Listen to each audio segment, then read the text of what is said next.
C-Doc again.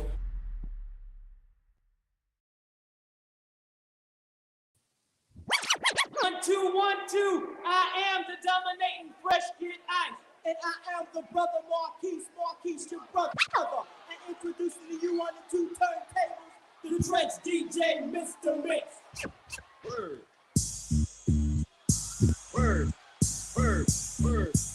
We get the red carpet treatment because we're well respected. Always accepted and never rejected. Difference is made when we take the stage. The crowd gets excited. It goes in a race because we're generating and demonstrating all of the talents that we're accumulating. And by doing this, we'll go real far because two lives is live. Time's up. You lack the minerals and vitamins, irons in the niacin. Fuck who did I offend? Rappers sit back, I'm about to begin. Bout foul talk is squall. Never even walked the wall, more or less destined to get tested. Never been arrested. My album will manifest many things that I saw, did or heard about, or told firsthand. Never word of mouth. What's in the future for the fusion and the change? Of rappers are in danger. Who will use wits to be a remainder?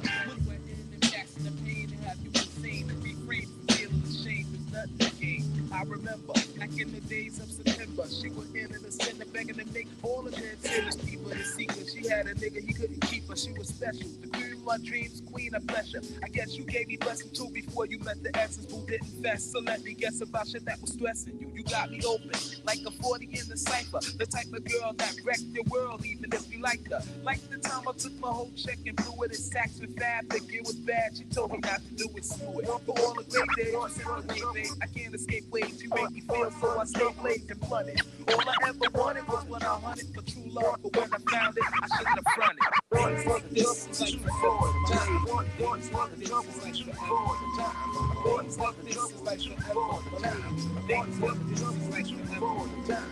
is like this is like forever, my lady. Things like this is like forever.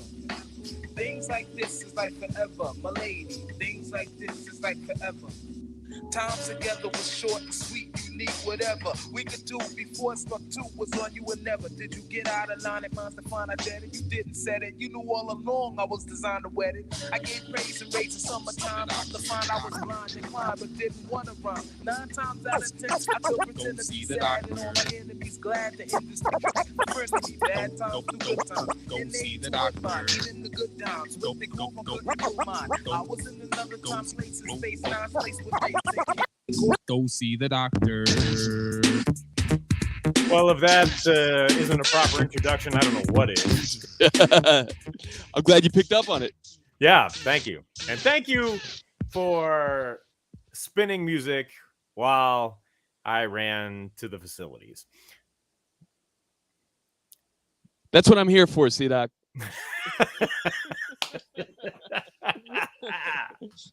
Ladies and gentlemen, DJ M-Rock in the house. What's up, y'all? What's up? And give it up for the man, the myth, the legend, the guy that just saw a man about a horse, C-Doc.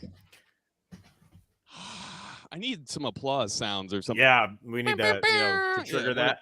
Some of those, yeah. Yep. I got that on my phone. Let's see, wait. Let me see if I can find it. I'm going to spend 20 minutes of the show looking for an app that I can't find. Seems like a typical podcast. Yeah, right, exactly. Sound problems again. So chuckified. There's no sound problems. It's personal problems again. There you go. Yeah. Now you're on it. The only person that can solve this is our gal in the West, Jennifer O'Jenny. What? Oh, Jake. What's up, Jennifer? What's happening? What's happening? Well, I just fell in the doorway here. Nice. Oh, well man. played. Smashed my knee into the tile floor. Well played. We are off to an interesting start. Yay! I've got a sound effect for that.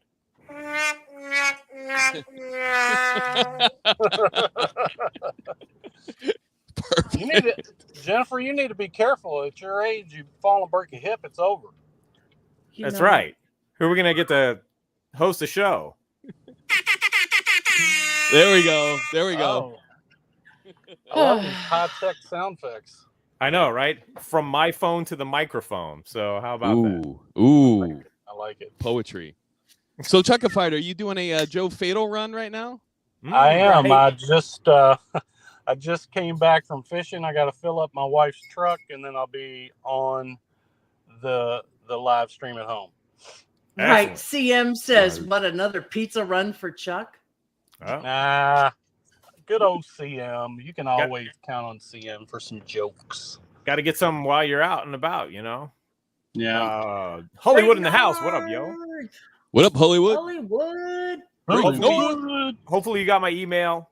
Hollywood's got that big show coming up, or the programming, or it's like 24 hours of taking over the station. Is that what it is? Yeah. Nice. Awesome. Yeah, I've heard M-Rock's mix, and I heard the rough version. It's dope. It's crazy. I've got the final coming in the next few days, my friend. Almost done. It's gonna be fantastic. So, all right. So, yeah, I'm excited tonight. We got a interesting show. A cat that has been around for a minute, and a lot of people don't know who he is, and so we're going to shed a little bit of light on that. I mean, the heads know. The Heads know. Yes. Yeah. The heads I know. knew. Heads right with a off the Z. bat. Right off the bat. If you know, Right off you the know. bat. That's right. If you know, you know. But in the meantime, in between time, I just had a great little conversation with the commissioner himself, Gordon? the captain of the Gordon, the captain of our ship, Mr. Chuck. So talking some label stuff. Nice. Platform Radio, his first time here. What's up? Welcome to the show. Yeah. Yeah. Welcome. Oh, that deserves a. Oh, yeah. Sorry, that's good. I don't know why I haven't thought of this until episode 40. I know. I'm so glad you have that. Right? Yeah. Wait. It's Here's my favorite. Jen, you'll appreciate this one. This was a custom one I put on here. You didn't hear it. Okay. All right. Anyway, back to this. You're having too much fun over there. Yeah. Right? Yeah. Okay. Oh, the nails are back. Ooh. They're The back nails are back. by popular demand. By popular demand. Everybody's been asking. You know? Yep. Here they are. That you know what that gets? No, I'm not going to do it again. No, don't. Did What? So Chuckified fall down? Right? He passed You didn't break a out. hip, did you? Oh, okay. Whoa. You get gas. All right. No, I'm getting Thought you broke the hip. No. All right. God, Good deal. you guys. Gasoline. All right. The backbone of America. This episode brought to you by Gasoline, the backbone of America. Oh, Yep. yep. That's it. M-Rock, you wanna let people in on what you've been up to? Yeah. How much detail can I let people in on what we've been up to? I don't know. What is A little something, something. little something. You can tell them a little bit. All right, cool. On Spit Slam, come September, we have a new release coming out. This is definitely for the heads. 12 tracks of dope Stetsasonic. break Here beat we go boom again. bap. Well, that too. Yeah, that too. That too. But some good names on it that hopefully people like, and I'll just leave it right there for now. Just All a little right. something. New M-Rock, y'all. New M-Rock, y'all. Yes, Excited sir. about this one. This one's been a long time coming, a long time in the making, huh? It has. And it's been with my partner in crime, Nordic One from the Outsider Syndicate. Shout out Represent Nordic the One. Outsider Syndicate, Nordic One. Yep. That guy's a problem on the mic, and people are about to find out. Yeah. Yep. He's dope. There was the one song. What I was getting like he was like had this one the one joint. It was like Sun Doobie flashbacks, kind of like. I was like, Yes. okay, so yeah, word, you know. Yes. Not to say he absolutely. was biting Sun Doobie, but that's what it felt like, you know. Yeah, there's definitely some vibe there for sure. Yeah. Yep.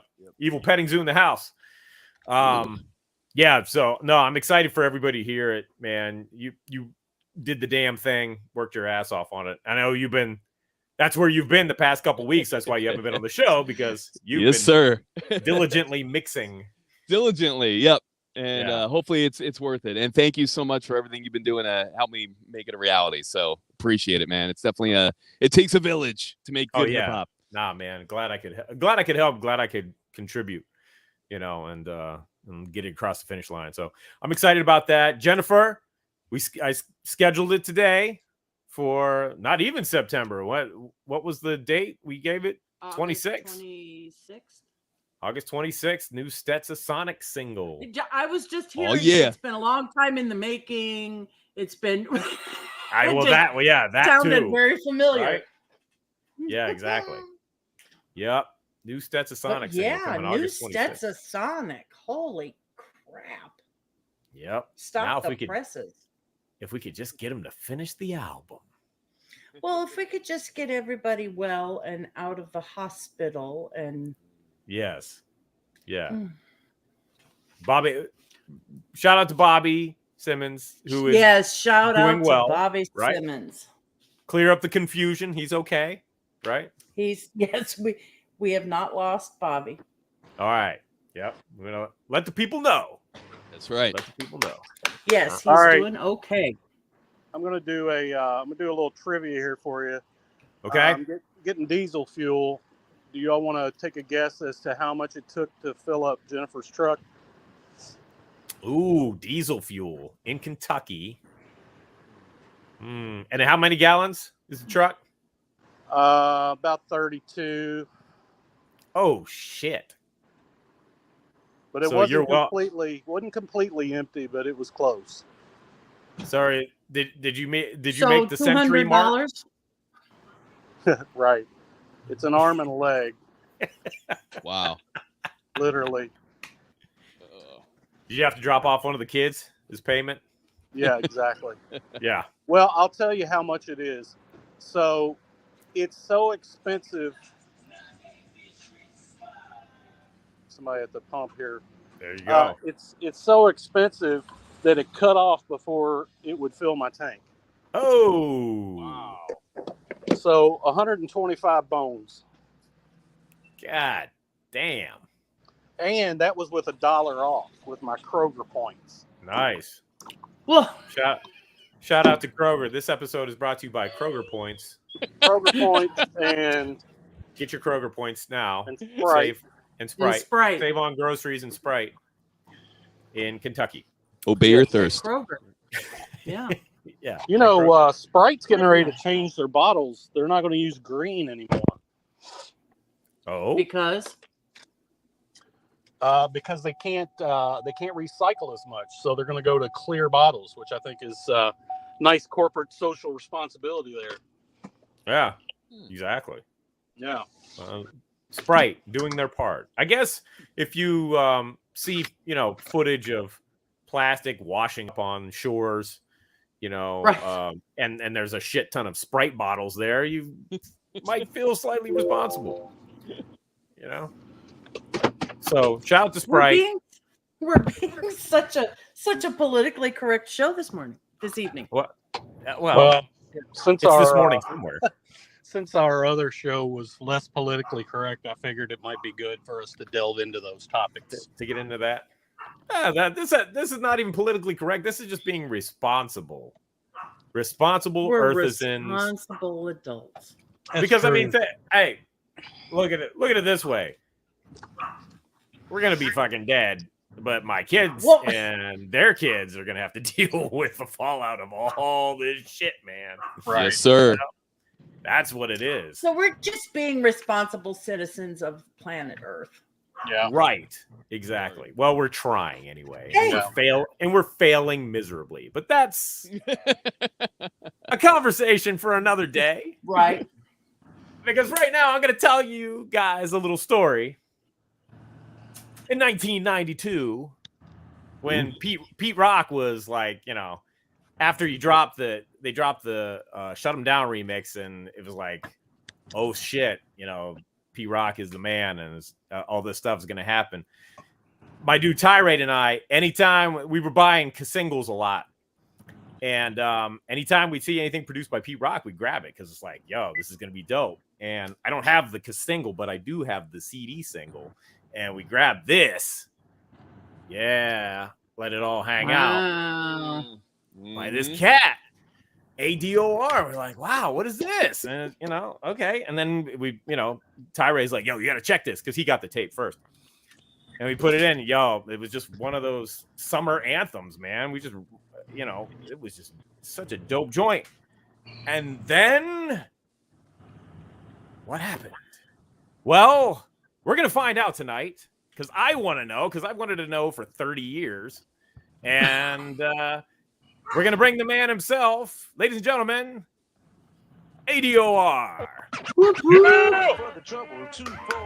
Yes. What's up? What's going on? How are you? What's going on? Good to be here. Good to be on the air with you cats. Hey man, glad for you to be here too. And I'm gonna throw you up big time. Wait, I'm gonna go back to this because I want to show off. Wait, oh damn this thing. Wait, I'm gonna keep putting buttons and then everybody's gonna see it. I'll be home in just a second. Okay, yeah.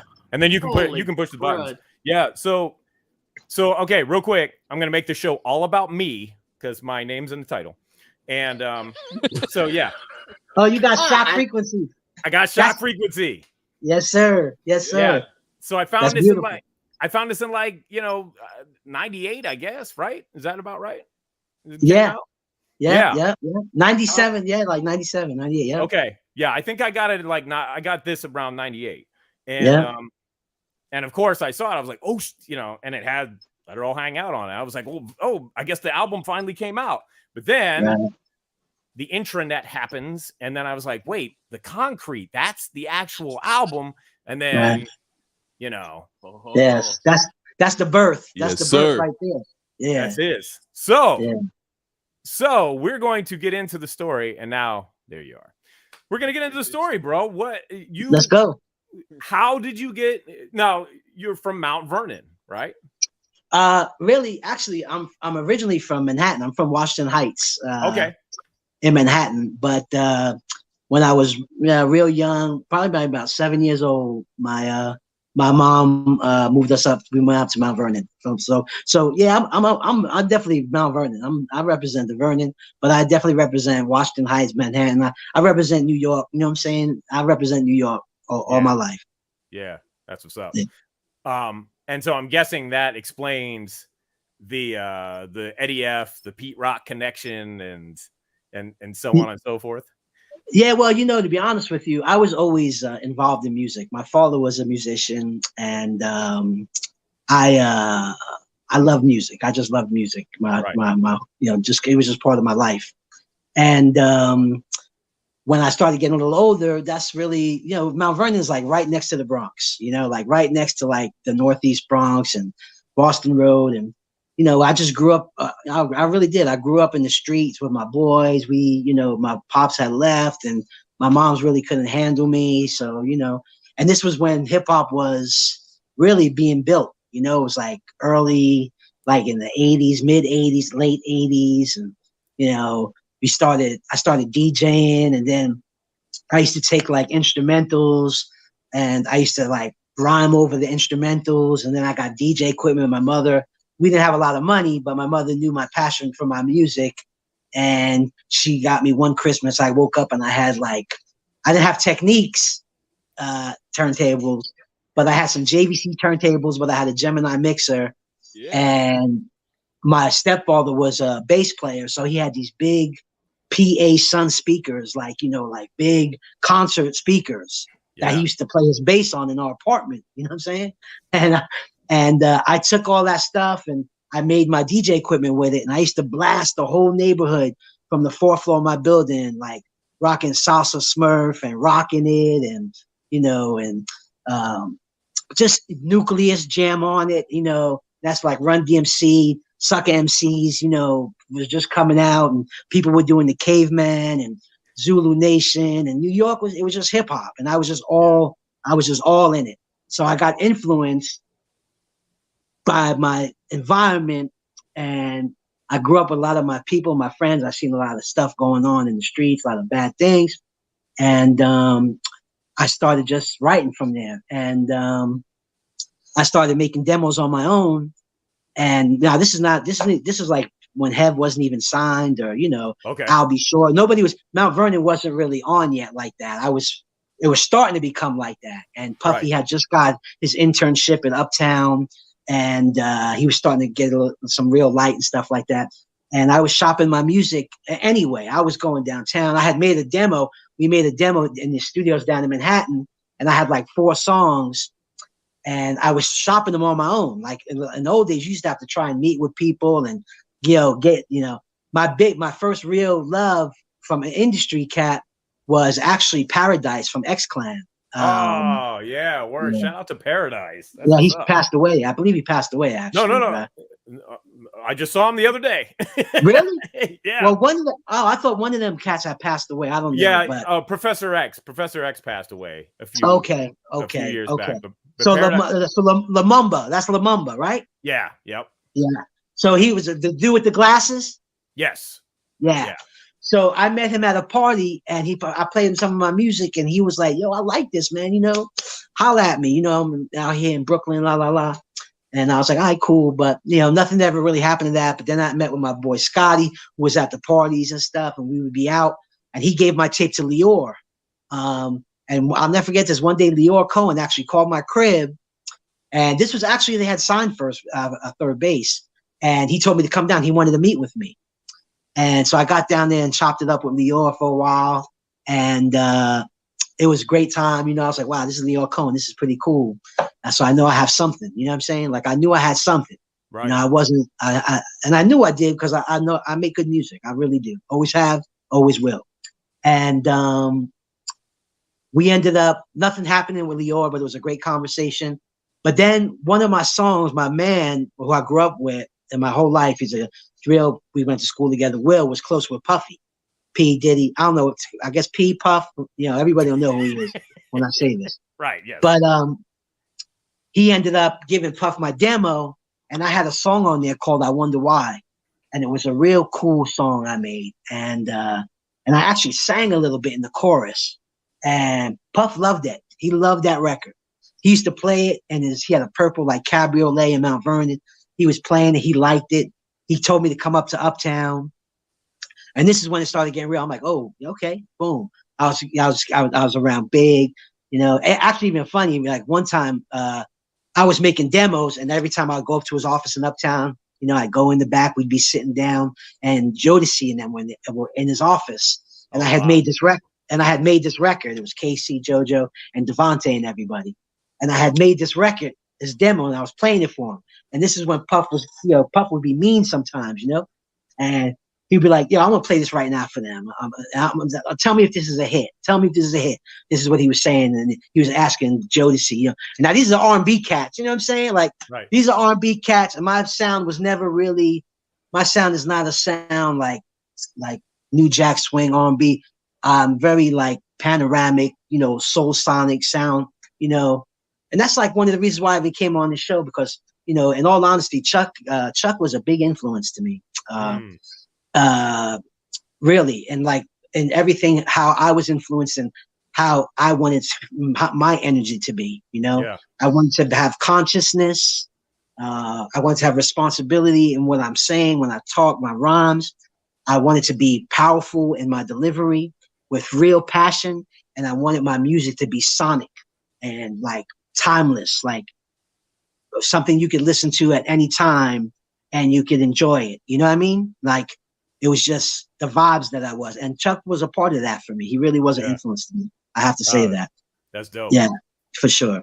And so I basically, Puff started rocking with me, started really like, you know, blah, blah, blah, blah, blah, blah. But what happened with Jodeci was that they played the record, and after it was all done, he asked him, he says to them cats, he's like, is this a hit? And Devontae was like, nah, I don't really like this. You know what I'm saying?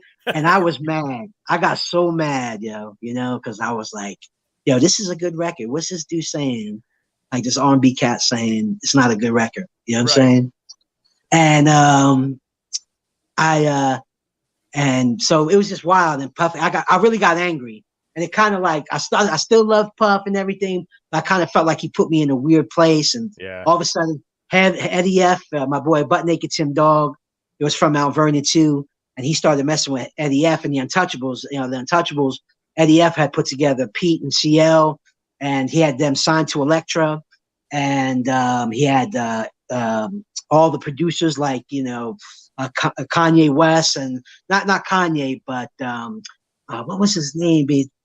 It was one of the R&B producers, Dave Hall. All these guys that started doing like Mary J. Blige's records and Jodeci's records and stuff.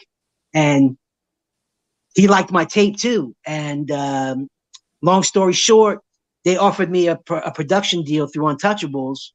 And part of that production deal was like me and Pete were going to get a chance to do some work together, And at that time, this is when Head was doing, now Mount Vernon's starting to blow up. Now that I'm truncating this, you know what I'm saying? Through that time now, Puff is doing this thing, Uptown, Mary J. Blige just had come out.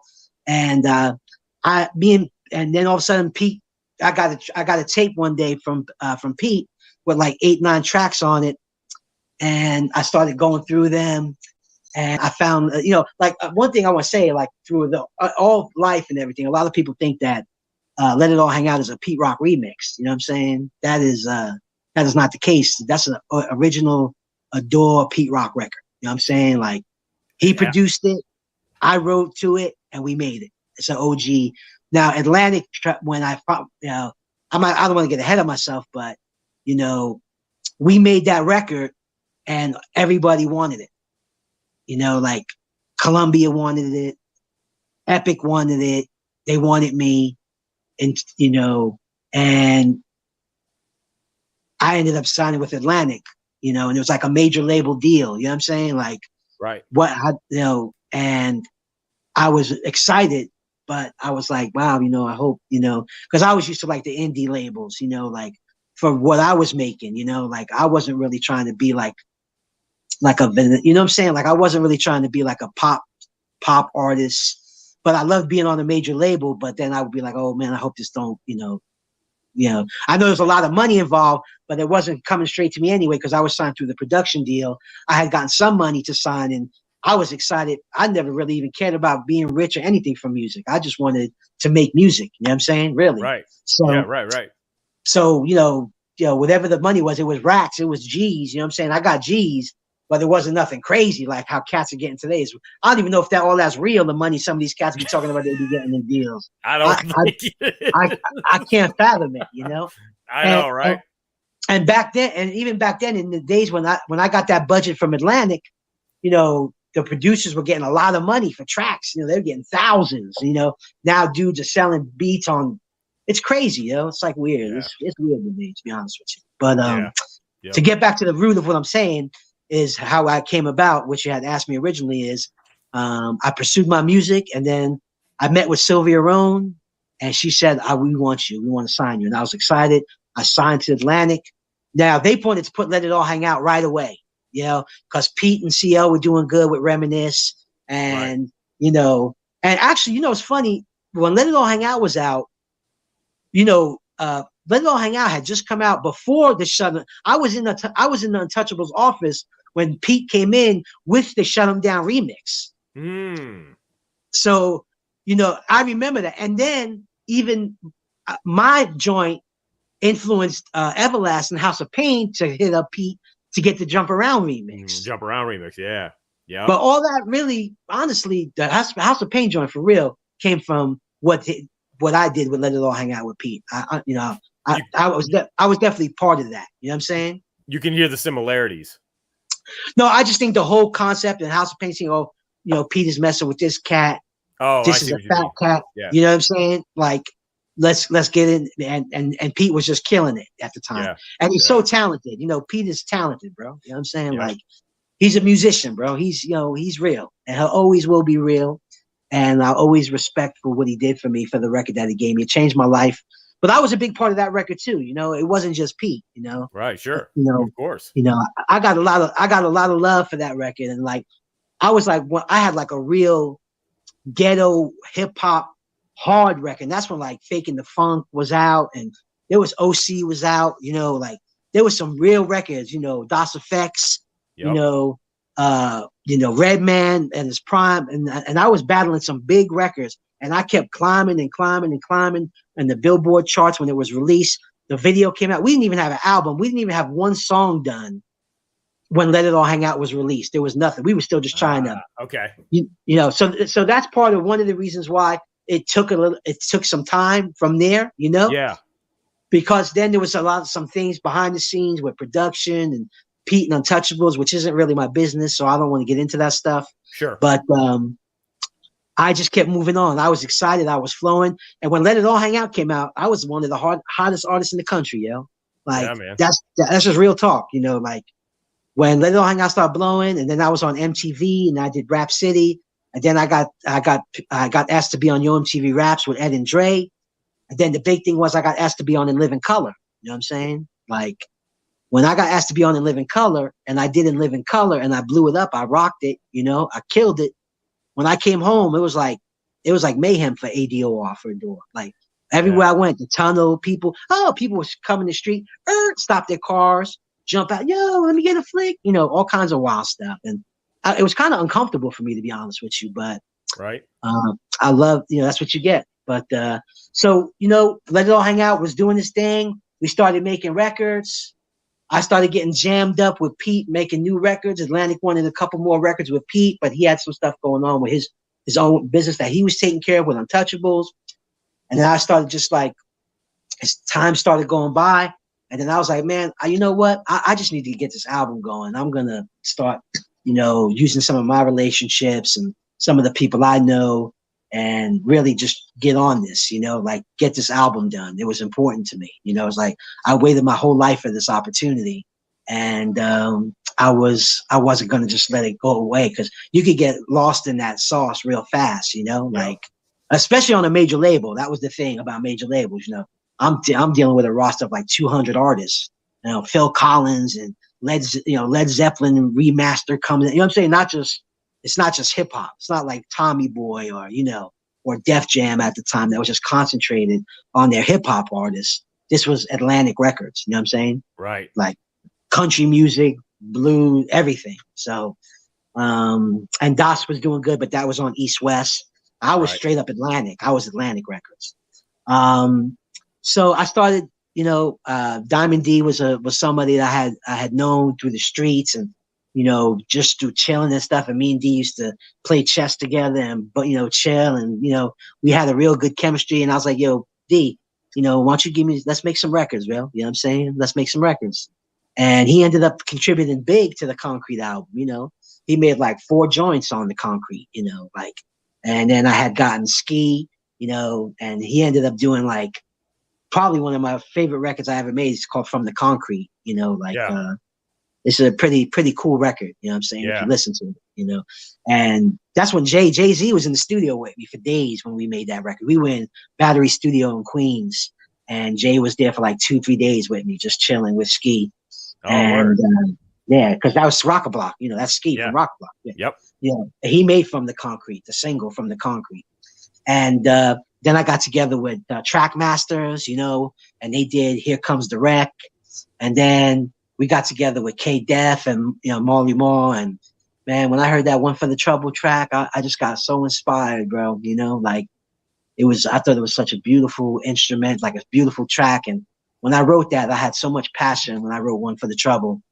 And we just made a good album. The Concrete, it took like 2 years, yo. And I basically A&R'd my whole album, you know, myself. I was gonna ask. Yeah, I was gonna ask if you had the choice of producers, you know, and so yeah, okay. Well, thank you for answering my question. I had a choice of producers, but I didn't. You know what I'm saying? Like, they had the money. Like Untouchables had the budget for my album. Right. And sometimes dudes were asking for money, And I'd be like, yeah, I want to pay him. And then Touch would be like, nah, but really it was because they were keeping that money really for themselves too, you know? Yeah. Like they got my budget. I didn't get the budget for my Right. album. Right. You know what I'm saying? Yeah. Eddie F got the budget. You know what I'm saying? And he dispersed it how he wanted to disperse it, you know? But as I said, I have no like bitter feelings towards anybody because it was all opportunity that brought me and gave me the life that I have right now, which is a pretty good one, especially in music. I've done pretty well, you know what I'm saying? So, you know, a lot of people don't realize, but the Concrete didn't come out. It was a whole big crazy thing. I got a call one morning. The album's mastered. We had put One for the now everybody loved One for the Trouble, right? As a single. Right. Okay. Atlantic wanted to put out a different record. Atlantic really wanted to put out Day to Day as my next single, which is a record from the Concrete that Willie Guns produced. Yeah, right. And it kind of caused like friction between Eddie F, Untouchables, and Atlantic, right? Because they didn't want to give us a really healthy budget for the video for One for the Trouble. So Eddie F kind of felt slighted because, hey, look at the success with Let It All Hang Out. He can't come back with this next single on some semi-video stuff. You know what I'm saying? He thought that the budget they gave for the video was not satisfactory to what he felt we deserved for the next single, the first single off the album, right? Right. Okay. And it was actually, and you think about it now, dudes are making videos for like $3,000 now, right? $4,000. That video budget for One for the Trouble was like $35,000. You know, and me, I just wanted to make a video for it. I had the ill vibes for it, you know, like the sound, everything I wanted to do for it. And but they kind of put me in a bad position, like being the rookie. Like Eddie F kind of like threatened. He was like, "Listen, if you take this video budget from them, and the song doesn't do well, and the video don't look good, it's on you because you wanted us to make this video to do it.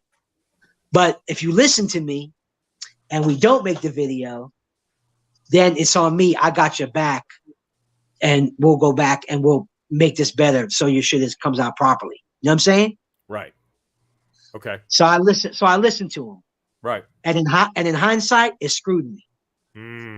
Because one morning I woke up, and then after this, one morning Eddie F decides, he used to manage me too. I used to be through Untouchables management. And one morning, like 2 weeks before, the Concrete was mastered. It was done. All the art was done. You might have even got like a promo white label of the vinyl. Yeah. Were you ever serviced with that as a DJ or anything like that? I mean, it was, you know, it's funny right now, that vinyl is like, I see sometimes for like $200. Like the original white labels of the Concrete. You know what I'm saying? Yep. And it deserves that because it's a gem, it's a jewel. And I would say this, that a couple weeks before my album was supposed to come out, I got a call that Eddie was dropping me from the management. He wanted me to find a different manager because they didn't want to have the responsibility of all these artists anymore. They dropped all their artists that they were managing from the management side of Untouchables. And I was one of them. And my lawyer had got me a meeting with Wayne Barrow. You know, Wayne was Big's manager. And, you know, and I met with him, and me and Wayne hit it off real good. But then I had my boy from Mount Vernon that was rolling with Puff and everything, and I grew up with him, and I believed in him, and he wanted to manage me. And I kind of made that decision to go with him. And don't know if that was the right decision, you know, especially seeing what Wayne did with Big. But it was a decision I made. And I ended up just going with him as my manager. He was a little, he was with Puff and running around with Bad Boy, and he was going up to Atlantic representing me, trying to get things done. And one morning he just called me, like, it was like a week before the album was supposed to come out, and he was like, "Yo, Atlantic just dropped you. They just dropped the album. They're not putting out the album." And I'm gonna tell you, man, that was like the weirdest day of my life. Yeah. On that day, yo, I fell to the ground. I really did. I'm like, my body just gave out on me. I was like, because I worked so hard for like 2 years and through all the stuff, and the trains, the late night, all the stuff, all the producers, being in Chung King, being with Big, being with Big, being with Pun and Chung, everybody, like, because when I was making my album, all these cats like Wu-Tang and Pun, they were just starting to make their records, right? So they would see me and I was a star. You know what I'm saying? Like, they were like, oh, that's A.D.O.R. Yo, like me and Pun, we chilled and Chung King freestyling, me, him, and Cuban Link. And he rolled on me. He's like, yo, I can't believe A.D.O.R. Yo, I love you. He gave me all this love. And like I said, Jay-Z and Wu and RZA and Meth. And, I did shows with them and, and Boot Camp Click and, like, and it was amazing. It was really amazing. And I made such a contribution to the music. It was a good one with Let It All Hang Out. It represented some real good. It was innovative. It was seminal. I got a lot of love for it. And I knew The Concrete was a great album for that time too. That album, when it came out with love and they would just give a little energy to it, there was a lot of good singles on there. Yeah. And yeah. And so that's it, bro. So it didn't come out and they dropped me from Atlantic. And so some people might say, oh, they thought it was me. Oh, who's this kid? He just comes out with Pete and then, Atlantic drops him. He must not be that good. But people who knew and know, and that's why I'm still here today. Yo, that's why, what's it, 30 years, yo? What is it, 27, 28 years? And I still get mad love. I get mad people. There's a lot of good things happening for me musically. I'm able to keep myself. I live a good life for my music. And that's because when you're real, I think it really just comes through all that, there's something, there'll always be a place for you. And I made my mark. So that's where we're at. I'll let you go into what else you want to go to. So that's the situation that happened with the Concrete album. It was never released officially from Atlantic Records. They dropped me. And then I went right to Eddie F and I said, I want you to release me. I don't want to be part of this anymore. Like I could have stayed with Eddie F. It went back to Untouchables.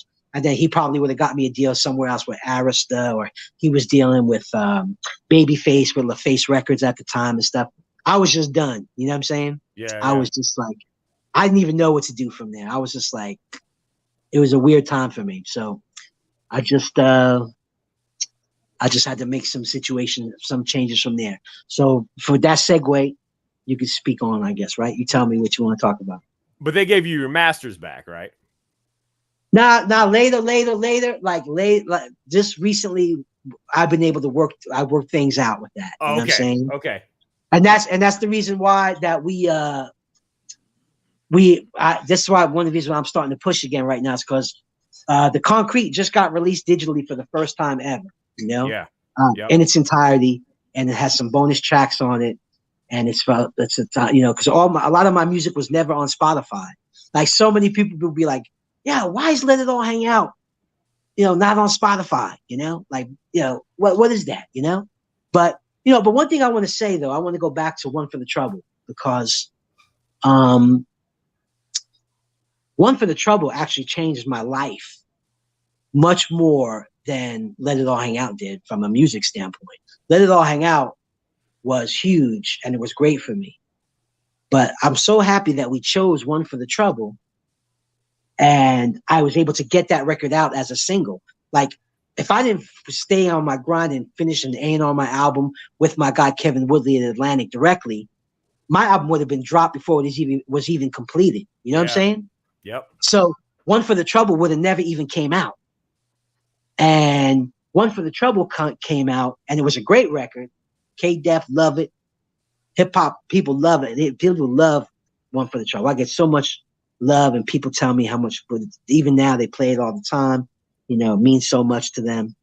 And but from that, my lyrics, some of my lyrics and my what I say in One for the Trouble was spliced up into like a lyrical sample from a huge house producer in the United Kingdom, in England.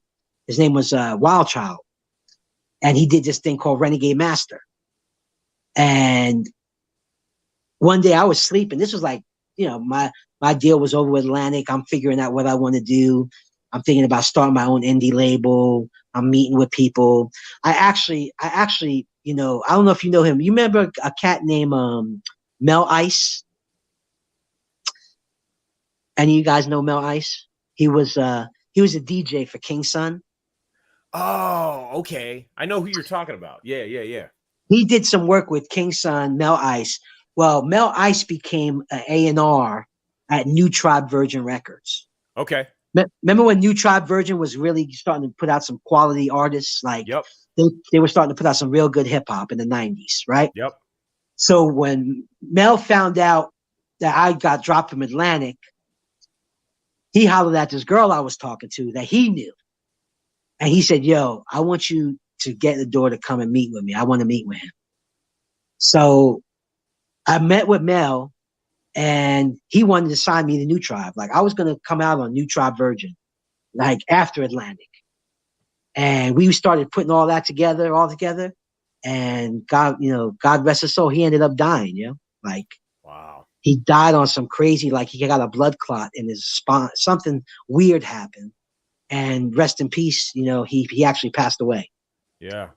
Wow. So I was like, man, you know, I don't care about me. You know, I'm not going to say like, oh, well, there goes my opportunity. This man just lost his life, you know, but that's really what happened. I was about to be on New Tribe Virgin. A.D.O.R was going to be on New Tribe Virgin, coming right back out. He was being aggressive. He really was going to sign me. He's about to do all the pay. We was talking to his people at New Tribe Virgin in LA. He was running the East Coast, New York version of New Tribe Virgin because they were more of like a Cali label. You know what I'm saying? Like a West Coast label. Right. And they gave Mel Ice the responsibility for like the New York East Coast sound. And you know, I just kept making records from there. But one morning I woke up, and me and my fiance, my wife, you know, she was my fiance at the time. She's like, yo, is that you? It was like spring break, and MTV Jams was on spring break. And all of a sudden, she goes, isn't that you? I hear you. DJ Scribble was spinning, and it's going, back once again, it's the Renegade Master, deeper damage, power to the people with the ill behavior, I'm like, oh, yo, that's me. I said, that is me, right? And long story short, come to find out, it was a huge record. Polydor had put it out, blah, blah, blah. It was crazy. It became it's like it's right now, guys, it's like one of the most famous, iconic electronic dance music vocals of all time. I've re-performed it so many times for different releases and redid vocals and all kinds of stuff. And that's really what has saved me, like financially in music a lot was the success of Renegade Master. Yeah. Wow. Yeah. And you know, so I ended up, after Mel Ice died, and I ended up meeting Danny Sims. He was Bob Marley's manager. A friend of mine from New York introduced me to Danny Sims, and he had just gotten an independent label deal with A.D.O.R Music Distribution out of Minnesota. And we met, and he said, hey, it was Danny Sims. He was Bob Marley's manager, and he was such a great man to me. And he took me, and he gave me so much love, and he appreciated my talent. He said, let me give you a label through my label with A.D.O.R. I'll give you a label deal, and let's start putting music out together. And I was like, sure, let's do it. I'm in. I'll go independent. I felt I was smart enough. So I went indie, like I went independent in 96, 97. I was independent, and through him, we made Shock Frequency, which was some of the records from the Concrete and some new records I made and some other records. And he gave me a little bit of money to do some things. And this is when Pete blessed me. And this was really cool to Pete, because it was my label that was True Rain Records. And I went back to Pete and I said, Pete, it's a shame that we didn't get to make more records together, you know, because people really wanted to hear that. They still do. People still want to hear A.D.O.R, A.D.O.R, and Pete Rock make records together. They do. I get it all the time.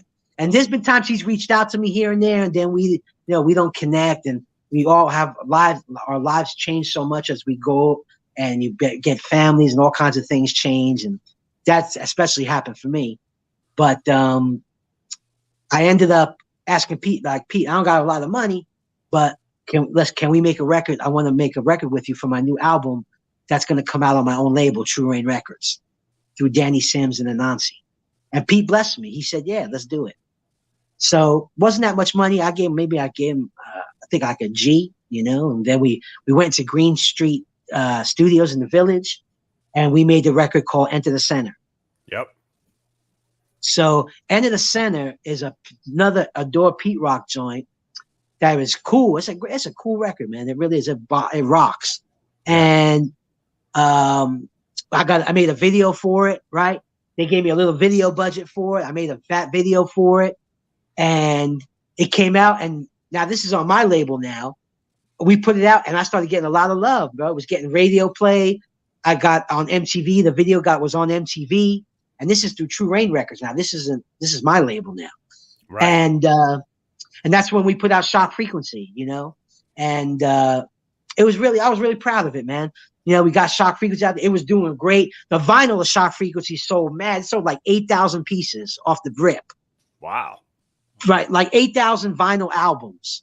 Wow. Through my distribution. So I was like, oh shit, okay, so I'm gonna get some money. You know what I'm saying? Like there's some real money here. Yeah.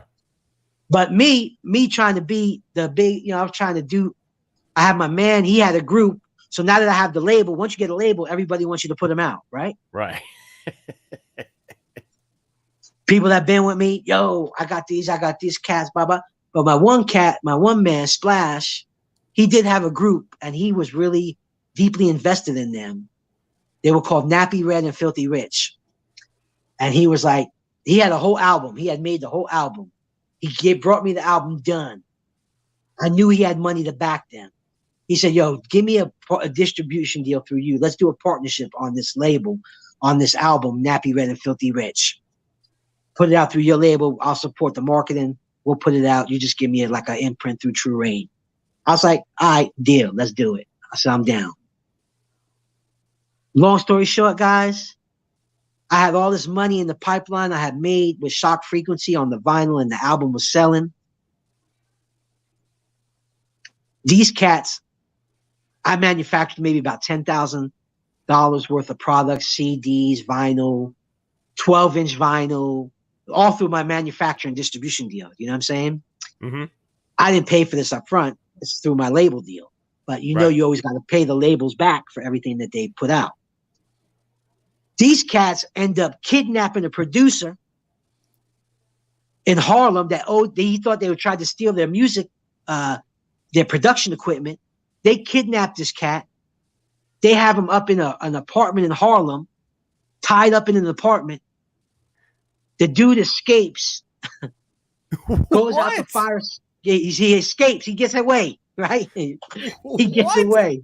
Yeah, he gets away. He climbs out the fire escape, and he ends up like pressing charges on these cats. And they go to jail. Oh. So I got no album. I got no artist. They got no artists. Everything is done. And now all that money I made from my album got sucked up into everything from the Nappy Red and Filthy Rich project. Oh, man. So I really didn't get no money. Right. So, it's been wild stuff, man. But I got to make that Shock Frequency album. So Shock Frequency came out on True Rain Records. That did pretty good. And then I ended up making an album with my brother called Animal 2000. And Animal 2000, to me, Animal 2000 is my best album. To me. Because I made it with my brother. It was me. He made almost all the tracks. I made a little bit of the music, and it's a banger. There's records on there that bang so hard, yo. Anybody out there that's listening, if you just want to preview it, you ain't got to download whatever, just do the knowledge. Get into Animal 2000. Check out that album for real. Yeah, that's what's up. I'll have to check it out because I haven't heard it. I've seen it online, but I haven't heard it. So yeah, there's some really crazy records on there. Records like Treasures, Forever Life Flow, There's some really bad. Animal 2000, that record alone, to me, is like one of my illest records that I made to me. That's what's up. That's dope. Yes, sir. So you worked, you got I saw, and I don't know if I've heard it or not. I think I've heard it, but you also worked, you got a Sam Sever remix of One for the Treble. Yeah, Sam is my boy, man. Like, yeah, Sam was my man. Like back in the day, me and Sam used to just chill in the Ville, and we used to make, he wanted to work with me and I wanted to work with him. And Sam was a tough cookie, man. He wanted a lot of money. You know what I'm saying? He really did. He wanted a lot of money for the track, for a track. This is when I was with Atlantic on my Atlantic budget. Right. This isn't the One for the Trouble remix. Okay. We did that together when I was indie. But I first got with Sam when I was with Atlantic, and he made a track that didn't even make the album, but it was a banger. And Eddie F didn't like it, and Eddie F didn't want to pay him all the money. And I was like, give him the money, man. I want to make this record with him. But me and Sam had a golden time, man. We had a golden time. You know, it's even funny. Me and Fatal chilled a lot too. Me and Fatal, yeah. It was so funny. It was so funny. Dorian had told me to tune in let me give a shout out to my man Dorian Booth too, man. He takes such good care of me. He's like does a lot of stuff for me. He represents me. He's my label liaison and like my everything. He's really shout out D. And it's not up to Dorian because he actually set this up. So yeah. And so me and Sam were chopping it up, and he got a lot of money for that record. We made the record, and he knew how to cut the budget and keep the money. We actually made the record in his crib. Like he had this fat studio system in his actual apartment downtown by where Nels was. He was downtown, and I should go to his house, to his apartment, and we made a cool record that he got paid a nice budget for, but it never made the concrete album. So later on, we got back together, and he did the remix for me for One for the Trouble for True Rain Records. Yeah, that's dope. That's what's up. Yeah, I'm a big Sam Sever fan. I got to meet Sam. He worked on the PE record. Most of My Heroes Still Don't Appear in Those Stamps. I got a record on there too, so I got to interview him. He's dope. Yeah, Sam. Man. Yeah, Sam doesn't get enough props, so shout out to Sam. Nah, he's very innovative, yo. He's a very innovative, talented. I mean, listen, the dudes the cast that I work with, and the time that we spent was magical. You know what I'm saying? Like, I was with Big. You know what I'm saying? Like, you ever see the movie Notorious? I haven't seen it. No. Okay, so in the movie Notorious, there's a scene where this is where Big blows up. He's just coming out, and he gets on stage, and he goes and he performs Party and Bullshit at this label showcase, and this is in the movie Notorious, and this is the point in the movie that this is what took him to the next level. Big ripped it. Everybody was going crazy. It was downtown, and he ripped it. Everybody was going crazy for him. I actually, in real life, was on that bill to perform after Biggie. Yep. And my people told me they didn't want me to perform Let It All Hang Out because Biggie had ripped it so much that it would hurt me if I went out there to do Let It All Hang Out. Wow. So I never got to do Let It All Hang Out in that famous showcase, but I was on the bill. I even still have the badge on it. It was me. I'm actually higher than Big on it. Like I was one of the stars. Big was underneath me. You know what I'm saying? Yeah. Wow. Because at that time, I was a bigger name than Big. Yeah, right.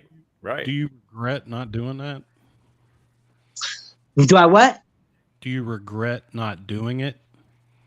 You know what it was, man? I do regret. Not that I couldn't regret it because it really wasn't in my power. You know what I'm saying? Like, I could regret something that it was my decision and all my decision, and I made the wrong decision. But they told me that I shouldn't do it, and they always would threaten me like that. You don't listen to us, then we know better than you. You know, they would treat me like the rookie. You know what I'm saying? Yeah. Yeah. And a couple times maybe I shouldn't have been so obedient. maybe I should have been a little more. Nah, I'm doing it anyway. Fuck you. Oh, I'm sorry. I don't know if I can curse or not, but Yeah, you curse. It's all good. oh, okay. We say all kinds of crazy shit. Okay, I should say fuck you, mother. You know what I'm saying? I should, because my shows are incredible. Any tour promoter festival cats watching this right now, if you want to see a real hip hop classic done with energy, still fly, real, like, book A.D.O.R, yo. Book A.D.O.R. We're about to make a new run. I was talking to Diamond too. Diamond has a new album out. Yeah. You know, I might be doing some shows with, like, Let It All Hang Out. And if you want to see, you want to check how I do, just check me out when I did it on In Living Color. I can still rock it like that. And it's on YouTube. You can see it, A.D.O.R in Living Color. And see how Let It All Hang Out is done. And we could do One for the Trouble. We could do all that stuff. What I want to do is I want to do like an online streaming concert live for all the cats all over the world. Big shout out to all my European people that support me and have given me love and have helped me maintain my presence and my relevancy in music for these decades. I get a lot of love in England and Germany. Big shout out to France and Cut Killer. I've done trans music. I've done a bunch of music festivals in France, and I've lived a great life from my music, bro. I still do, and it's and the energy is even more now. We got all this new stuff. I have a new EP with some pretty cool stuff that some pretty cool records. I think I got a little Diamond D remix on one of my records, a new record. So we got some stuff happening, yeah. That's what's up. Yes, sir. So I was gonna ask. So eventually you got the masters back for the Concrete, and then you hooked up with Hip Hop Enterprise, right? Yeah. Put this out. No, it's funny, man. Dorian had turned on this guy. Big shout out to Hip Hop Enterprise, Cat Michelle Meese. He came to me with a wild, beautiful. I don't know if you ever seen it, but if you want to, there's no more of them. There was a limited run, and they was incredible. He did this special vinyl, double vinyl, crazy fluorescent rainbow sprinkle vinyl. You know what I'm saying? Like just beautiful artwork. He commissioned the graffiti artist that did this piece for Mount Vernon, in the vinyl. It was a real great piece, and that it sold fast. It sold out, and it was limited on the CD and on the vinyl. And now I just took it back to do digital, But we might have to do a repress on the vinyl and the CDs because people are asking for that again. And then another thing, I'm gonna drop this on you too, on some A.D.O.R, some merch, some real special stuff. This is whenever I put this out, they sell out fast, and I'm thinking about doing it again. If anybody wants one, you could just DM us at True A.D.O.R on IG, TRU A.D.O.R. We'll send you the link when it's done. But this is a fat tee. Look at this shirt. Oh, that's what's up. That's dope. That's the classic Let It All Hang Out tee. Yeah. You know what I'm saying? Full cotton. You know what I'm saying? This thing is so crispy, yo. And on the back, I signed the joint. I got my tag joint on there. That's dope. That's what's up. 100% cotton. Any cats? I mean, this is crispy. It really is. That's dope. Yeah. Check that out, on the DM, TRU A.D.O.R. If you want one, I'm going to move them cheap. We just want the people, the heads out there representing them. When I make a next run, I'm going to send you I'm going to send you one on me. You know what I'm saying? Oh, thank you, sir. Yep. For showing me love, having me on the joint with you. And, yeah, man. And that's what's happening, man. We're making some things happen, man. So, when you get out on the road, now that it's out on digital, it's a good time to get back out on the road and showcase the classics again. Yeah, and some new joints, classics and new joints. Yeah. But man, I would love to rock One for the Trouble. I can't wait to do One for the Trouble and Let It All Hang Out live. The only thing I don't like now is that it's like I don't like how artists are being treated on stage now lately. I see a lot of stuff where dudes are throwing bottles, even if they're just water bottles, and that's real disrespectful, yo. You know what I'm saying? Like, it's really bad. It's bad, and I've been seeing a lot lately. A lot of artists walking off stages, not performing anymore. And I don't blame them. If that happened to me too, I would walk off too. So sometimes I don't know. Like I want to come out and I want to do that stuff, but I don't want to put myself in the wrong situation where somebody does something like stupid, and then I do something stupid. I don't know. We'll figure it all out. You know what I'm saying? Of course. But I would love but that's why I want to do maybe like a live stream concert set, where you just get like a ticket, a promo ticket, online exclusive, and I just rock out so you can see. Because I see some of these cats even now, they rock joints over their regular record.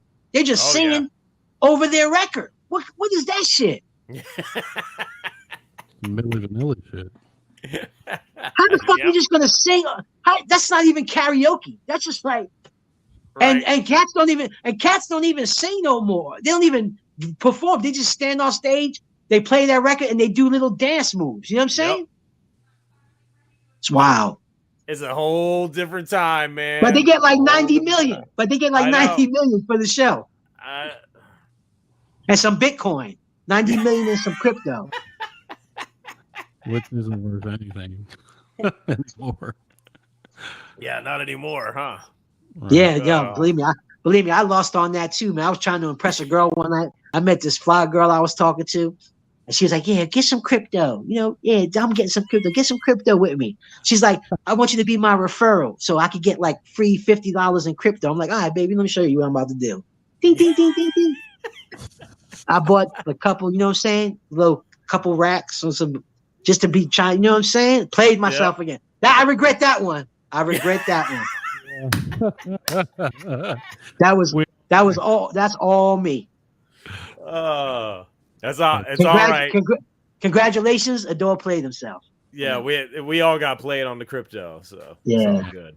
It's all good. Yeah. But I like what you cats do, man. I like what you cats are doing too, man. Thank you. I see some of the cats you've been bringing on, like the Lynch Mob, and you know what I'm saying, stuff like that. That's cool, man. That's cool, man, because our music will always be, the cats that made timeless records will always be. You know what I'm saying? And it's cats like you and the people that follow you and get turned on by it, that appreciate quality, good music. Want to give a big shout out to Chuck D for sure. At some point, he'll probably see this. Chuck, I was so funny. I met Chuck once in Cali. I think it was when I was out to doing Live in Color.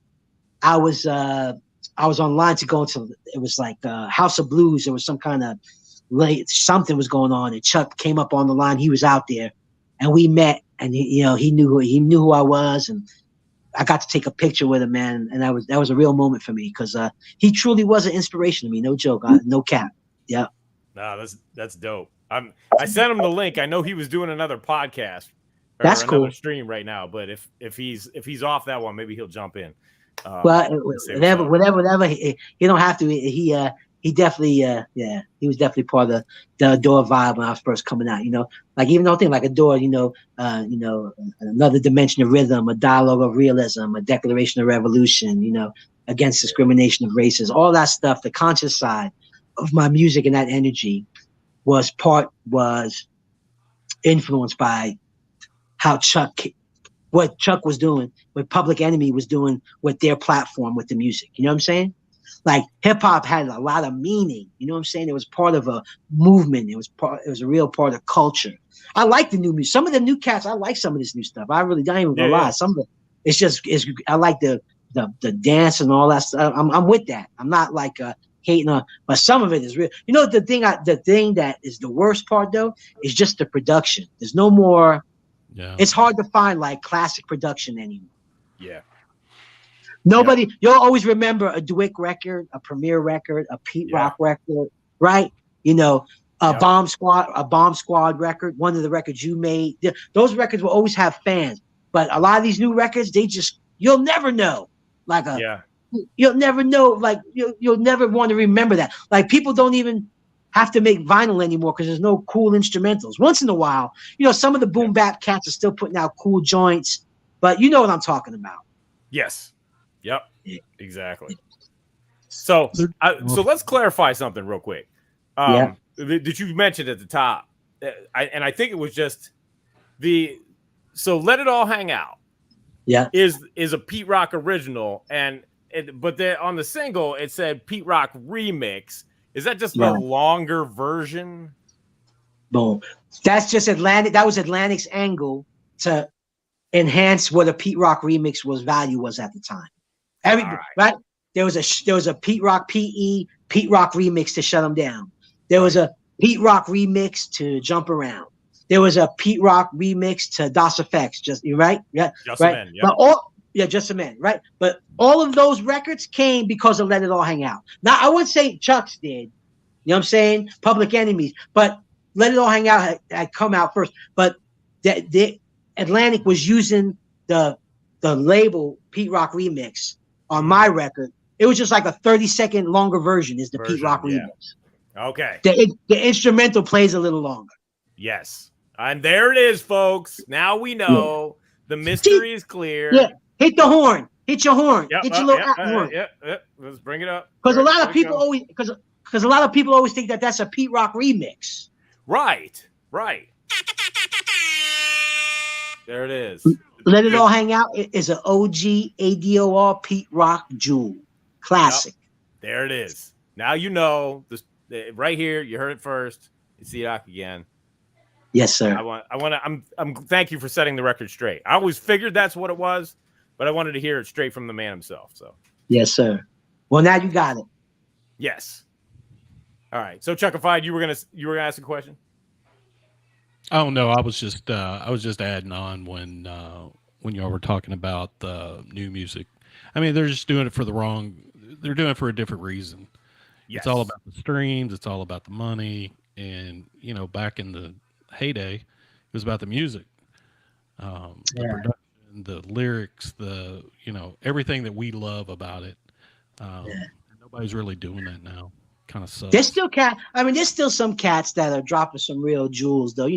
Like Kendrick Lamar. That's some good music. There's still some good hip hop cats and newer cats, that are doing things. But for the stuff that's really, really selling, the IG and the TikTok stuff, it's just not. But it's a different part of culture. You know what I'm saying? It's just like it's a totally different vein. It's a different lane, and that lane moves that way, and God bless them for that. And and my lane goes another way. That's all. Yep. M-Rock. Yes, sir. Did you have a question? Man, as you were talking, A.D.O.R, you were answering most of my questions. But I do have a question since we're talking about new music. So one of the things that I've been aware of lately, and I've been reading lately from New York cats such as yourself, is it's a really interesting time right now in that New York is the birthplace of hip-hop music, hip-hop culture. Yeah. But right now, it doesn't feel like New York has a signature sound in hip-hop. Yeah. And I wanted to see what you thought about that. Yeah. I mean, it has been lost. Yeah. I mean, there's cats out there that are rocking that real hard New York boom bap. They're out there, but it's real underground, and it's not the New York sound is really, there really isn't. The New York sound isn't what it used to be. The New York sound isn't like influencing pop culture like it used to. You know what I'm saying? Yeah. Like Def Jam, the sound, that was New York. They ran it. You know what I'm saying? Rock-a-Block when Jay had his time, and and 50 Cent, all that New York, and Mobb Deep, and even Dipset. Like I love Dips. I like Dipset. You know what I'm saying? Like that. That's some real cool New York. And then Wu-Tang. You know what I'm saying? Of course. Yep. I mean, there's always been that New York sound. But you're right. Right now, I don't know what is a real sound of hip hop. Hip hop is not really.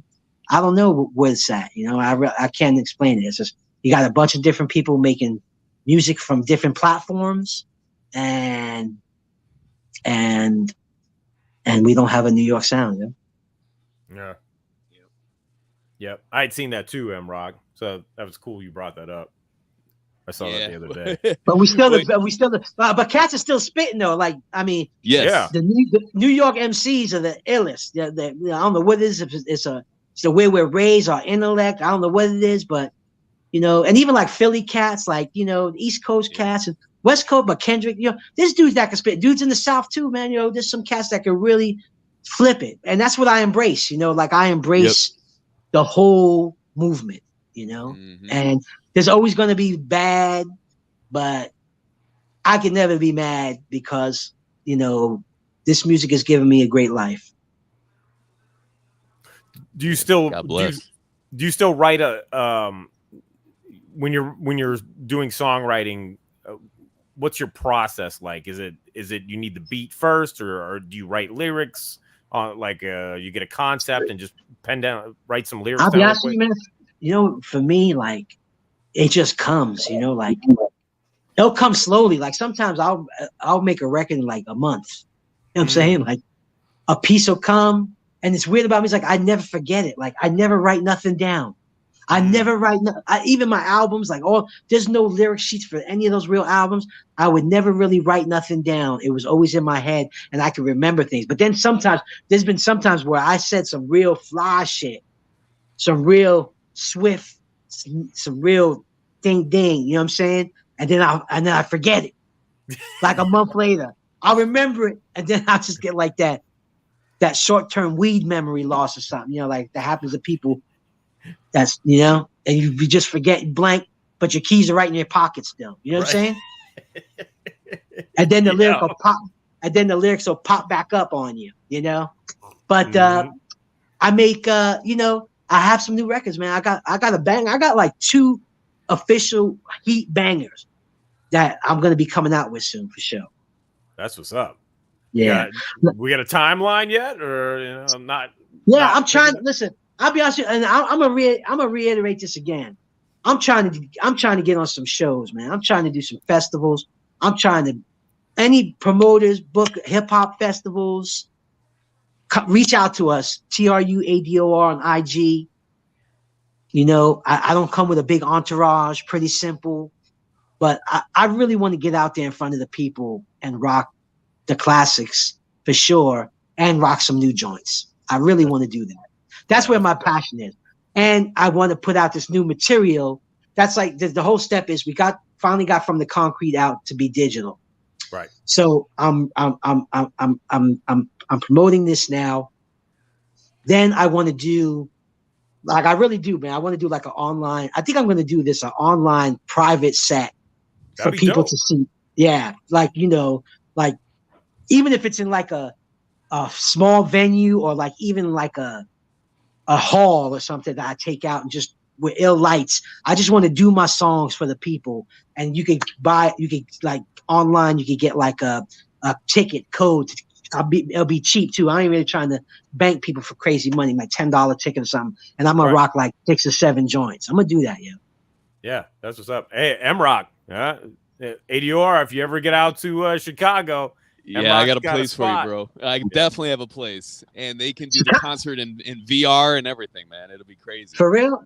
Hey, yeah, man. Let's definitely talk. I'm open to things, but Chicago is wild. You know what I'm saying? Yeah, it is. Well, you be out there. He's out in the suburbs. I'm out in the burbs, and this place is out in the burbs, so you don't have to worry about. Nah, man, listen, I rocked everywhere, bro. I did the tunnel. I've been through crazy. I rocked the tunnel with crazy shootouts. I did shows with Naughty by Nature in Queens. Shootout. Listen, I was in it, man. You know what I'm saying? I was. Yeah. I'm not really worried about that stuff. But I'm just saying that sounds good, baby. Yeah. I'm open to that. That's really something that I want to really do in this part of my music career and in my life. Because I lost some time, I feel like,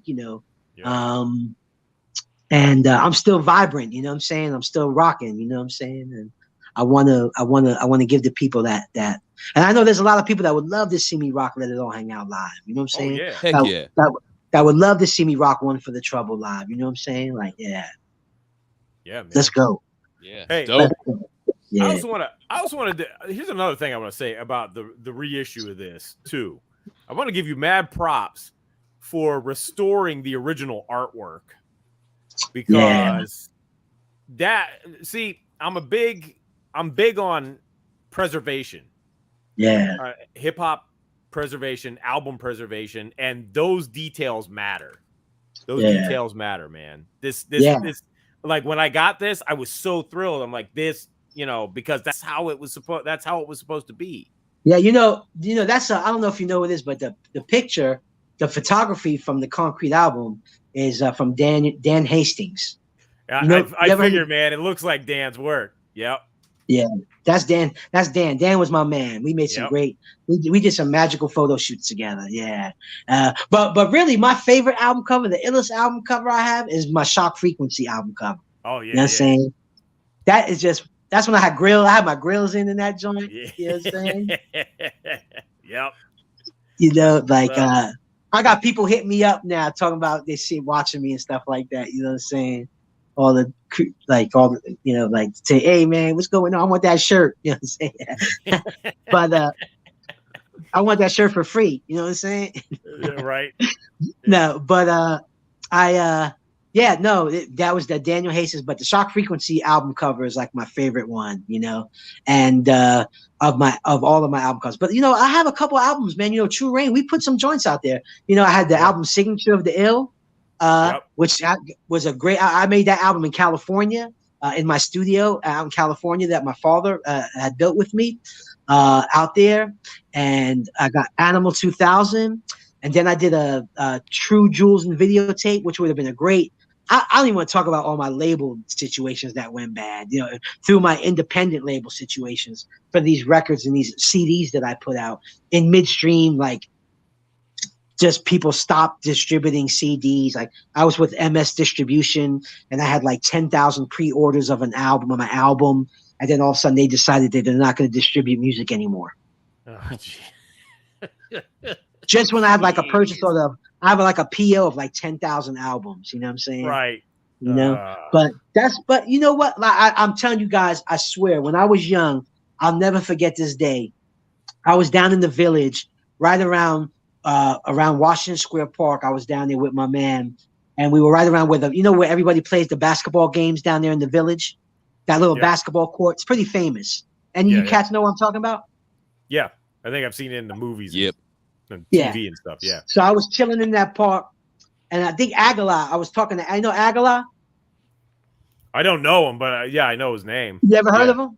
Yeah. Well, Well, we were down there chilling, and I was like, "Yo, B," I was like, "For real?" I said, "I really don't even want. I just want to be able to make my music. I don't even care if I got to live in like a little studio apartment. I don't really need a car. I was down in Manhattan. I don't need to be rich. I just want to be able to make my music and be free to make my music, and I can live and feed myself. That's all I ever wanted from this." Yeah. And now I got so much more. You know, I really did. Like, you know, one of the biggest, happiest things for me in my life from from an accolade standpoint, like, you know, my stuff has been in movies, some video games. I mean, I've got my love. You know what I'm saying? And a lot of people do know me. I caught what you said, like, you know, in the beginning, like heads know me, but somebody you might not have heard of. But yo, you'd be surprised how many people know who A.D.O.R is, A.D.O.R in the world. In the world. That's what's up. Especially in Renegade Master, bro. In Europe, I go to England. I'm like Michael Jackson, yo. You know what I'm saying? that record is huge. That thing is massive. God bless it. You know what I'm saying? For real. Yeah. God bless it. And all those people that support it. You know what I'm saying? And house music is hip hop. House music. Come on, man. Real house music. We were rocking that in New York in the parks too, right along with the hip hop records we were rocking. You know what I'm saying? Yeah. JB's, all that stuff. You know what I'm saying? Yep. I'll house you, all that stuff.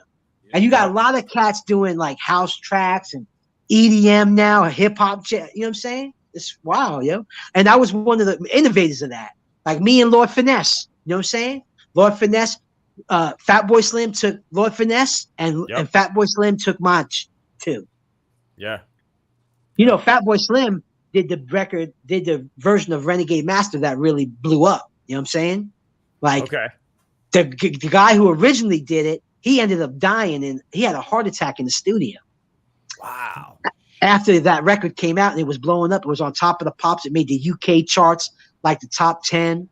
And out of a dedication to that, to Wild Child, Fatboy Slim remixed Renegade Master and put it out. And then that's when it just became. I mean, it's part of pop culture now. It's like Renegade Master is like a dance, there's a shuffle. It's part of like language. People get tattoos. I got my joint right here. I don't know if you can see it. A Renegade Master right there. Oh yeah, there you go. Can you see that? You guys can. I saw you had it for a second. You had it for a second. There you go.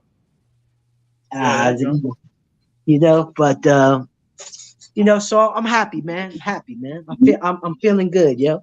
And I want to give a shout out to all the real MCs and rocking it. Everybody's still just doing their thing. You know what I'm saying? Big shout out to Fatal. Like I was saying, I had some fun times with Fatal. He's a funny cat. Oh, You know what I'm saying? Because Fatal's a trip, bro.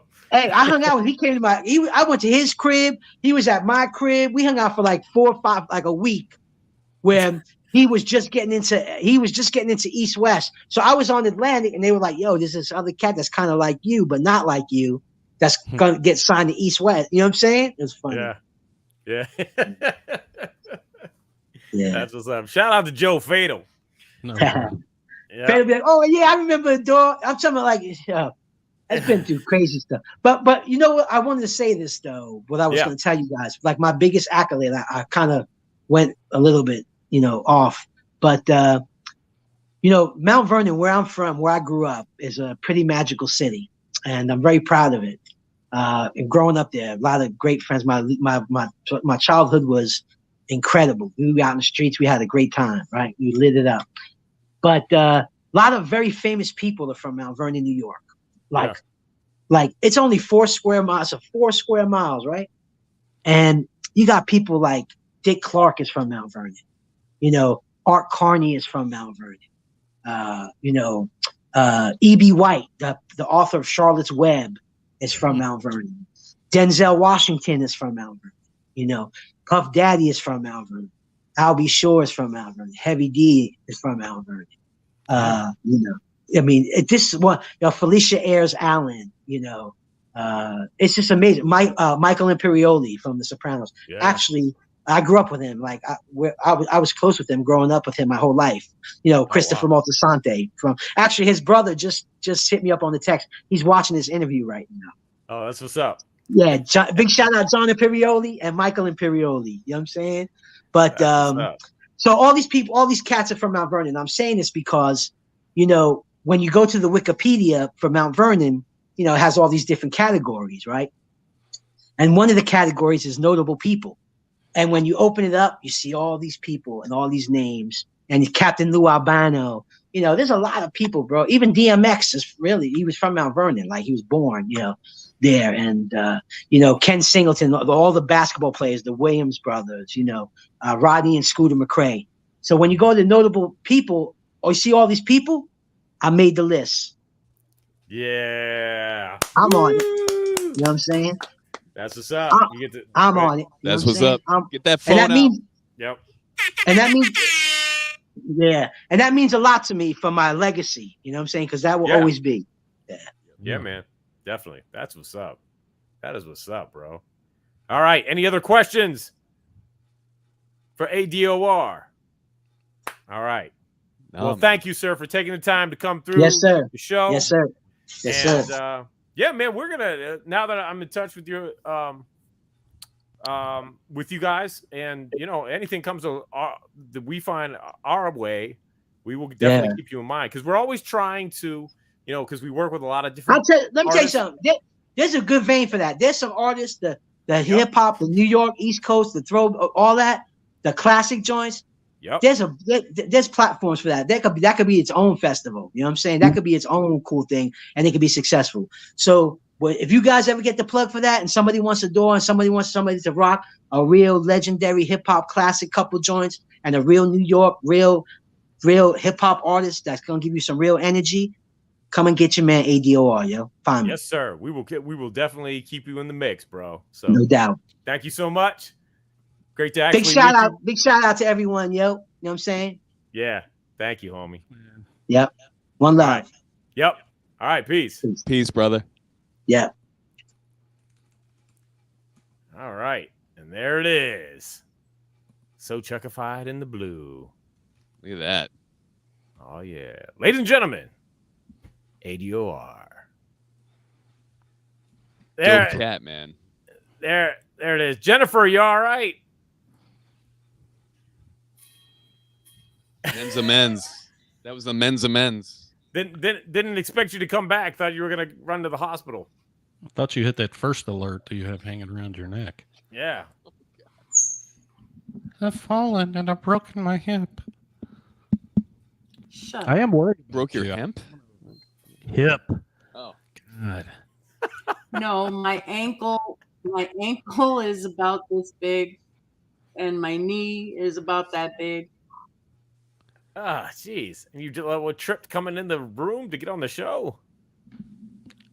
I didn't realize our show was such a health hazard. You tripping? Right. Sorry, I had to. You guys. We hope you feel better, Jenny. Yeah. CM Lugo says I need a hug. Yeah, I do. He also the adult dating site that came in. So Well, he has he's caring, but he has standards. No. Yeah. Ice will be your friend. Take it easy. Yeah, I'm not having any fun.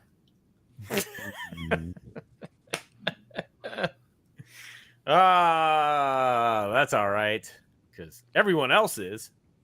I guess so. There you go. Yeah. No, that was very cool. Yo, man, I can't tell you, like, Let It All Hang Out was, like, that was the summertime jam, man. That was always in the mix. Because, we make Pete Rock mixtapes, and of course that was on there. Hell yeah. Well, it's funny, man. I love that song, but I was also like, I actually was more of a fan of One for the Trouble. Yeah. I mean, they're both, in my opinion, classics, but One for the Trouble had that Marley edge to it that I just dug it. 94 K-Def style. Yep. Yeah, man. Yeah. No, it's dope. I didn't hear One for the Trouble until later on. So I think when it was it because is it on? Yes, it is on Shock Frequency. Mm-hmm. So I didn't hear it till like 98-ish, Yeah. But dope nonetheless. So it was great to actually hear the story and about broken wind. Yeah. It was great to hear the story and find out why this album never came out. So yeah, Atlantic gets a gas face. Yo, man, I really seriously back then they were like whack, bro. Totally. They dropped so many dope artists. Yeah. Fucking whack, man. They had no business being in the hip hop business. It feels like to me that they signed a bunch of rap artists and then kept them around, let them make music for like 2 years, and then just dropped them. Yeah, they're like, oh, we don't know what to do with these guys. This kind of music. What the fuck, man? This was just another one of those casualties in the WIA system. Most famously, KMD. Hell yeah. Their sophomore album, Black Bastards. Classic. I know there's others that I can't think of at the moment, but yeah, anything. The WIA system. Pete and CL were signed to Elektra, and then Elektra gave Pete his own boutique label, and he did I and the A.D.O.R record, and then they dropped those. They didn't put them out. It's like, what are you guys doing? Yeah. What are you guys doing, man? I don't know. I'm not gonna. Yeah, use the artist. Right, Wisdom Beats. Use the artist as tax write-offs. A.D.O.R. The third A.D.O.R. album that never came out. Yeah, exactly. Yep. Yeah. You know what label is not like that? Spit Slam. Excuse me. Sorry, this episode of It's C-Doc again is brought to you by Gasoline and Spit Slam. Two great tastes that go great together. All right, sorry. Shameless plug. Have some Spit Slam in your coffee tomorrow morning. That's right. Oh, check out that handsome logo that just popped up. There it is. Yeah, I don't really see the point of saying you're going to put out a record and not put it out. I just don't understand that. Exactly. But yes, Atlantic and MCA were not kind of hip hop. We're not gonna. We could get into a whole episode about that. Perhaps we should someday, but perhaps it's not today. It's Not today. And it's Not not today. next week. And it's not next week because what do we got coming up next week, Jennifer? Oh my God. I hope everybody's sitting down because one Mr. Parrish Smith, better known as PMD. You better get that bucket hat out. That's right. Yeah, shit. Damn. Better get the bucket hat out. Yep. He will be coming in hot. Damn straight. Damn straight. Mm-hmm. To chill. That's gonna be a fun one next week. So yeah, join us next week as we bring in Parrish. Did you PMD hear Smith. me, Wisdom Beats? Who's next I week? think it was delayed. Parrish Smith.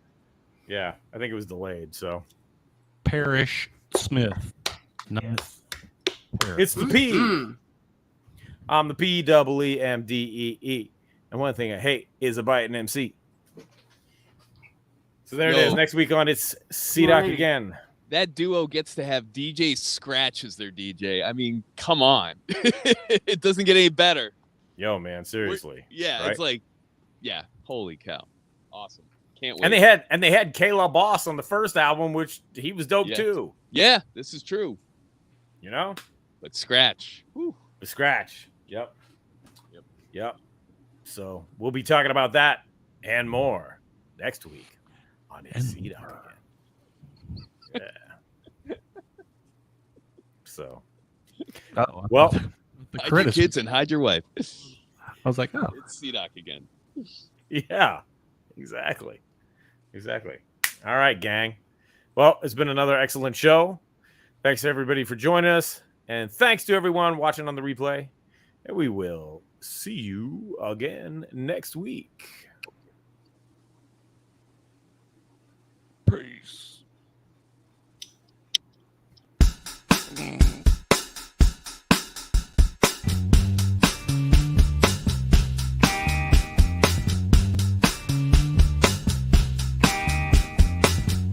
It's C-Doc again.